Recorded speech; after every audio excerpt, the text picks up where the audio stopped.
தேவலோக இந்திரனும் எல்லா உலகங்களில் வாழ்கின்ற தேவர்களும் ஒன்று கூடிய இடத்துல இந்திரனோட தச்சன் மயனால உருவாக்கப்பட்டது தான் சக்கரவாள கோட்டம். சக்கரவாள கோட்டம் எதனால உருவாக்கப்பட்டது தெரியுமா? ஒரு நாள் சார்ங்கலன் என்ற பார்ப்பன சிறுவன் வழியறியாம சுடுகாட்டுக்கு போயிடுறான்.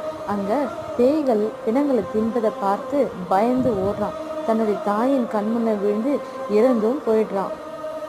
தேவலோக இந்திரனும் எல்லா உலகங்களில் வாழ்கின்ற தேவர்களும் ஒன்று கூடிய இடத்துல இந்திரனோட தச்சன் மயனால உருவாக்கப்பட்டது தான் சக்கரவாள கோட்டம். சக்கரவாள கோட்டம் எதனால உருவாக்கப்பட்டது தெரியுமா? ஒரு நாள் சார்ங்கலன் என்ற பார்ப்பன சிறுவன் வழியறியாம சுடுகாட்டுக்கு போறான்.